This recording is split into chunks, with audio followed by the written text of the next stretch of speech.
Tenemos un cliente que es arquitecto, que pues está en el reciclo, acaba de llegar de un viaje al extranjero, específicamente se fue a Italia, y como siempre, ya él llega y pues te proporciona un montón de facturas, ¿no? Te dice, contador, aquí están mis gastos y mételos como investigación de tendencias, ya que pues estoy realizando unas obras, ¿no? Son deducibles, ¿cierto? De la forma tradicional, nos llevaría un par de horas buscar en la ley del impuesto sobre la renta, revisar criterios del SAT recientes, si es que existe alguno nuevo, analizar, hacer el cálculo del impacto y, por último, redactar un correo, pues, con el tono profesional para decirle que no y que sí entra para este tipo de situaciones. Entonces, en la práctica y conforme vayamos desarrollando la habilidad de movernos entre una herramienta y otra, pues, les aseguro que vamos a pasar de horas a minutos, dependiendo la habilidad incluso hasta de tratar de asumirla, como les he dicho en sesiones pasadas a algunos de mis talleres, tratar de tener la inteligencia artificial como si fuese un auxiliar que lo sabe todo o que sabe muchas cosas, pero que por lo mismo en ocasiones comete ciertos errores, para lo cual pues tenemos nosotros que tener esa precaución de prestarle atención y de decirle, ¿sabes qué? Esto sí, esto no. Ahí es donde, pues como profesionistas, pues tenemos esa posición todavía de autoridad, de no dejarle o de no delegarle toda la carga de trabajo. Entonces, primero que nada, y vamos a pasarle el siguiente prompt. Más o menos voy a leerlo a grandes rasgos, ¿no? Actúa como un experto fiscal senior en México. Necesito los topes de deducibilidad vigentes para 2024-2025, según la ley del impuesto a la renta, para este tema, ¿no? Que son viáticos en el extranjero de una persona física con actividad empresarial. Bueno, aquí faltaría ponerle y profesional. Específicamente, dame el monto límite diario para y cita el artículo de la ley correspondiente y confirma si es necesario anexar comprobante fiscal extranjero con requisitos específicos. Vamos a darle enviar y fíjense cómo no le pregunto esto a ChatGPT, ¿no? ChatGPT tiene un corte de conocimiento.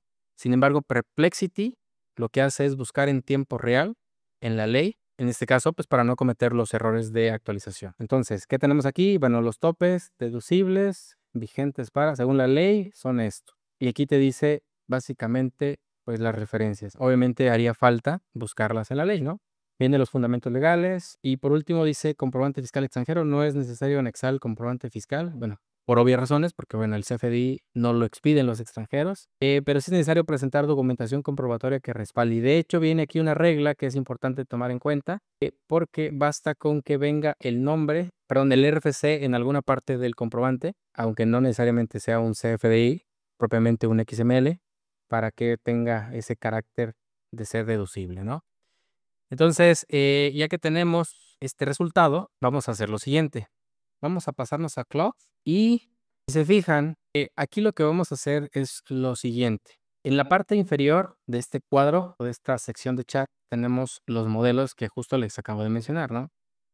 Aquí mismo viene una referencia de para qué son cada uno de ellos, en este caso Haiku para cuestiones o tareas rápidas que no requieran análisis o procesamiento.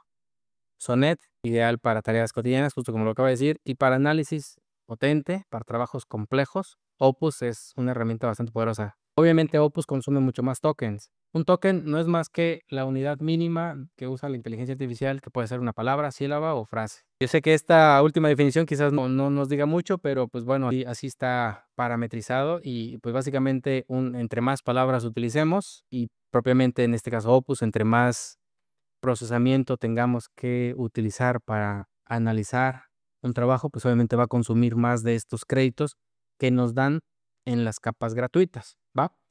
Obviamente si pagan, pues tendrán una capa un poquito más extensa, pero que al final del día, incluso pagando, te llegas a acabar esos créditos y te dice, ¿sabes qué? No puedes operar hasta pasado cierto tiempo. A mí me ha pasado que después de una hora utilizando Opus me dice, ¿sabes qué? Ya te acabaste tus tokens. Si quieres seguir, ahora pásate al siguiente nivel, que ya básicamente son como $200 al mes. Puedo esperar, sirve que hasta descanso un poco del uso de inteligencia artificial. Ok, entonces, ¿qué tenemos aquí? Vamos a hacer lo siguiente. Vamos a pasarle este prompt, ahorita se los paso también, y voy a seleccionar Sonnet porque creo que no necesitamos mucho procesamiento para este caso de situaciones. Actúa como un auditor fiscal del SAT, es estricto y escéptico. Sí, aquí básicamente estamos jugando a ser el abogado del diablo, ¿sí? Para proteger a nuestro cliente antes de que el SAT lo revise. Y vamos a analizar este escenario. Un cliente, arquitecto, viajó a Italia y quiere deducir todo el viaje argumentando investigación de tendencias arquitectónicas. Basándote en el artículo 5A del Código Fiscal de la Federación, específicamente para el tema de razón de negocios y el concepto estrictamente indispensable, dame 3 argumentos sólidos para rechazar esta deducción si fueras la autoridad. Dime qué materialidad, en este caso evidencia física. Recordemos que el concepto materialidad va a tener mayor fuerza para el siguiente año, así que hay que prestar mucha atención en eso. ¿Qué materialidad debería tener el arquitecto obligatoriamente para defenderse? Es decir, fotos, bitácoras, agenda, etcétera. Entonces vamos a darle enviar. Yo estoy utilizando, como les digo, la versión paga de las 4 herramientas, de hecho, ¿no? Pero que sepan que este tipo de análisis bien lo pueden hacer en las versiones gratuitas. Entonces, ¿qué tenemos aquí? Autoridad fiscal, rechazo de deducción. De hecho, si se fijan, ya hasta aparece el mismo formato que nos envía el SAT con ese tipo de sorpresas. Entonces, aquí tenemos 3 argumentos sólidos para rechazar la deducción. Uno, violación del principio de estrictamente indispensable. Bueno, el gasto no es estrictamente indispensable porque el contribuyente puede obtener la misma información sin viajar físicamente a Italia. Esa pudiera ser la objeción. La segunda razón es falta de razón de negocios, es decir, el contribuyente no demuestra una operación comercial concreta que justifique el viaje. Se está poniendo muy, muy agresivo, ¿no? Como le acabo de decir, ¿no? Estricto y escéptico. En este caso es factor clave para que nos dé este tipo de situaciones. Y por último, imposibilidad de comprobar la relación ingreso-gasto. El contribuyente no puede vincular este gasto con la generación de ingresos grabados específicos. El tema de materialidad obligatoria, antes del viaje, etcétera, durante el viaje. Bueno, básicamente la primera etapa es como ponte en la posición del SAT y trata de desecharme todo. Considerando eso, pues ya sabemos cuál va a ser o cuál podría ser el actuar de la autoridad. El concepto que va a retomar fuerza en el siguiente año, que es materialidad, que ya empieza a darnos unas pautas para considerar qué podemos decirle al contribuyente que tenga básicamente en ese tipo de situaciones, ¿no? Decirle, ¿sabes qué? Ten a la mano esto. Todo lo demás, pues, obviamente lo vamos a leer, ahí se los paso, o ustedes mismos hagan la prueba. ¿Qué nos dice como auditor del SAT? Mi postura es demuéstrame que no eran vacaciones pagadas con recursos deducibles de negocio porque todo apunta a que sí lo era, ¿no? Esa siempre va a ser la postura más complicada. Ya llevamos 2. Perplexity como una herramienta para buscar normatividad vigente. Claude para ponernos en esa postura de ser auditor del SAT. Y vámonos con Gemini, ¿sí?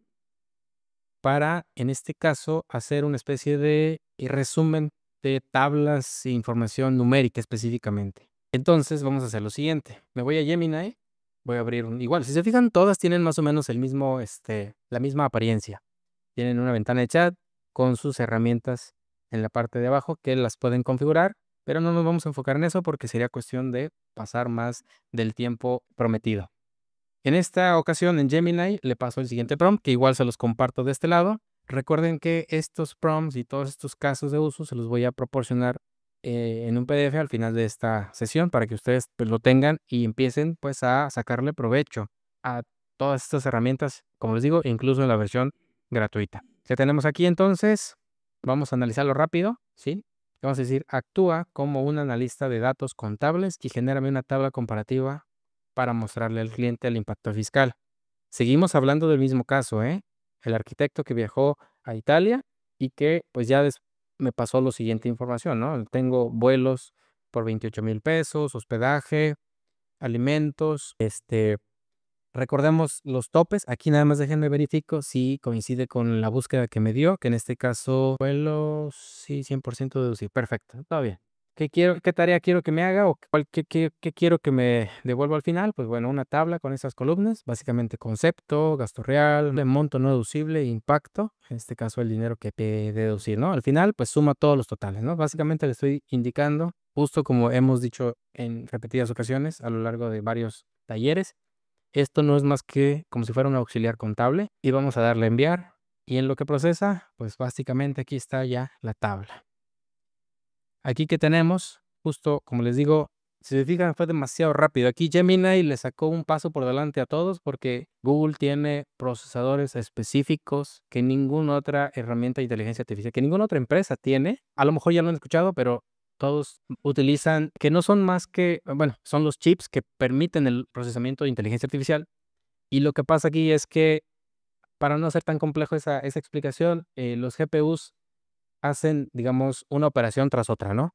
Mientras que Google descubrió o inventó un nuevo tipo de chip que son TPUs, que lo único que hacen es, en paralelo, pueden hacer una o múltiples operaciones a la vez. O sea, eso hace que sean muchísimo más rápido que cualquier inteligencia artificial. ¿Ok? Entonces, como les digo, aquí Gemini es el rey y en lugar de ir a Excel y meter fórmulas y darle el formato, le pido la tabla directamente y lo cual pues eso es lo que puedo copiar e incluso mandárselo por correo electrónico o por WhatsApp al cliente. ¿Va? Entonces, ¿qué tenemos aquí? Ya una estructura ya con números de los reportes que nos pasó el cliente. Y bueno, ya por último, en respecto a este caso, vamos a pasarnos a ChatGPT. En ChatGPT lo vamos a utilizar para que nos permita aterrizar todo esto que acabamos de hacer para explicarle al cliente. Como les digo, utilizando ChatGPT vamos a redactar y vamos a pasar de ser ese contador que le dice directamente no se puede a ser una estratega que te dice, mira, te voy a ayudar a blindar esta situación para que no tengas complicaciones. Obviamente esto se promete en menos de 10 minutos, pero yo me demoré más porque, bueno, estuve explicando cada una de las situaciones. Pegamos el prompt que igual se los voy a pasar y digo, actúa como un consultor fiscal empático pero firme, redacta un correo electrónico para el arquitecto López, instrucciones, infórmale que ya revisamos los gastos, explícale suavemente que el... Suena chistoso eso de suavemente, pero dice que el hospedaje y alimentos superan los topes del SAT. Usa los totales que calculamos, que son aproximadamente 25,000 pesos, que en este caso, obviamente, esto lo podemos tomar aquí. ¿Es este? ¿No? Adviértele sobre el riesgo de materialidad, es decir, necesitamos pruebas de que fue a trabajar, no de vacaciones, para poder deducir el vuelo. Y cierra ofreciéndole una llamada de 10 minutos para armar la carpeta de defensa de viaje. Tono, que sea profesional, de aliado estratégico, no de regaño. Y vamos a darle enviar para que vean más o menos cuál sería la redacción que podríamos obtener a partir de este tipo de referencias. Ojo, no necesariamente tenemos que pasarle todo esto que hemos descubierto en cada uno de los procesos, sino que esto se queda para nosotros para tenerlo como herramienta a la hora de trabajar. Y listo. Entonces, si se fijan, ya apareció un correo electrónico. Revisamos con detalle los comprobantes y quería compartir contigo algunos puntos importantes antes de avanzar con la declaración. Después de este análisis detectamos que estos gastos exceden los topes permitidos, en específico aproximadamente tanta cantidad en hospedaje quedarían como no deducibles ya que rebasan el monto máximo establecido. También es importante comentarte un punto estratégico. Para poder respaldar la deducción del vuelo necesitamos fortalecer la materialidad del viaje, es decir, demostrar con documentos, evidencias o agenda que el objeto del viaje fue laboral y no recreativo. Y ya por último lo invitamos, justo como dice el prompt, a una llamada de 10 minutos para ayudarte a estructurar esta carpeta con toda la evidencia necesaria. Esto nos va a permitir decidir qué gastos aplicar con seguridad y cuáles es mejor no incluir. Quedo atento y ya, pues viene la firma, ¿no? En fin, si se fijan en este proceso, probablemente algunos de ustedes ya lo tienen un poco más pulido, quienes ya tengan experiencia. Para los que es su primera vez, les puedo asegurar que esto abre la posibilidad a tener aliados digitales que nos permitan hacer este tipo de situaciones. Esperaba poder hacer los otros 2 casos, pero ¿saben qué? Se los mando por correo para que ustedes vean las probabilidades, las posibilidades que tenemos con todo este tipo de herramientas.